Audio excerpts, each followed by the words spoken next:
Dalam sistem politik, keberpihakan seharusnya jelas, berpihak pada rakyat. Namun realitas sering berkata lain. Banyak kebijakan yang diambil justru lebih menguntungkan segelintir elit dibandingkan mayoritas rakyat.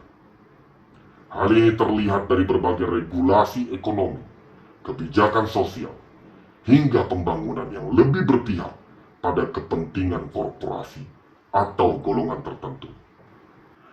Ironisnya, politik yang seharusnya menjadi alat untuk menyejahterakan rakyat justru kerap menjadi sarana bagi kelompok berkuasa untuk mempertahankan dominasi mereka. Salah satu bukti nyata adalah ketimpangan ekonomi yang semakin melebar.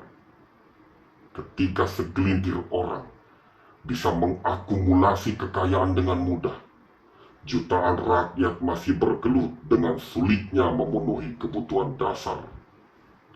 Harga sembako yang terus naik, upah minimum yang stagnan, serta kesenjangan akses terhadap layanan kesehatan dan pendidikan masih menjadi bukti nyata bahwa kebijakan yang ada belum benar-benar berpihak pada rakyat kecil. Alih-alih mengutamakan kesejahteraan masyarakat, banyak keputusan politik justru didasarkan pada kepentingan investor dan pengusaha besar. Ini ya, harusnya bintang 6. Ini pemegang saham nih kan. Thank you. Di sektor tenaga kerja, kebijakan yang seharusnya melindungi buruh justru sering melemahkan posisi mereka. Undang-undang Cipta Kerja misalnya mendapat banyak kritik karena dinilai lebih menguntungkan pengusaha dibanding pekerja. Fleksibilitas dalam perekrutan dan pemutusan hubungan kerja tanpa kepastian pesangon yang layak memperlihatkan bagaimana kebijakan lebih condong kepada kepentingan modal. Sementara itu, pekerja di sektor informal masih belum mendapatkan perlindungan dan jaminan sosial yang memadai. Ini menandakan bahwa keberpihakan politik terhadap tenaga kerja masih sebatas retorika tanpa implementasi yang nyata. Dalam aspek pembangunan, proyek infrastruktur seringkali digembar-gemborkan sebagai wujud kemajuan bangsa. Namun realitasnya, banyak proyek tersebut justru berdampak negatif terhadap masyarakat kecil. Penggusuran paksa dengan kompensasi yang tidak layak masih seringkali terjadi.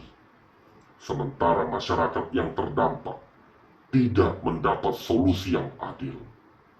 Di pedesaan, kebijakan agraria masih banyak merugikan petani kecil. Alih-alih memperkuat kedaulatan pangan, tanah-tanah pertanian justru dialihkan untuk kepentingan industri besar, yang pada akhirnya memperparah ketimpangan sosial.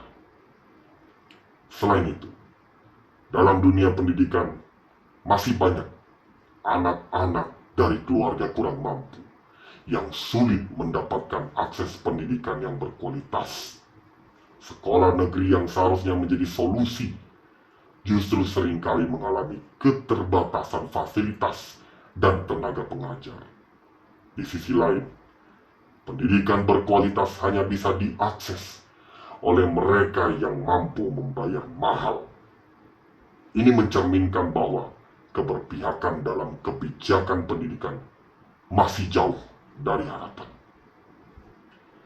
Jika benar-benar ingin membangun negara yang adil dan sejahtera, keberpihakan politik harus kembali pada esensinya, memperjuangkan kepentingan rakyat, bukan hanya menjadikannya sebagai objek politik semata. Pemerintah harus berani membuat kebijakan yang secara nyata memperkuat daya beli rakyat, meningkatkan kesejahteraan pekerja, serta memastikan akses pendidikan dan kesehatan yang terjangkau bagi semua lapisan masyarakat. Lebih dari itu, transparansi dan partisipasi masyarakat dalam pengambilan kebijakan harus diperkuat agar rakyat tidak hanya menjadi penonton, tetapi benar-benar terlibat dalam proses demokrasi. Karena hanya dengan keberpihakan nyata kepada rakyat, demokrasi bisa berjalan sesuai dengan tujuan sejatinya, yakni kedaulatan di tangan rakyat, bukan di tangan segelintir elit yang hanya memanfaatkan sistem demi kepentingan pribadi dan golongannya.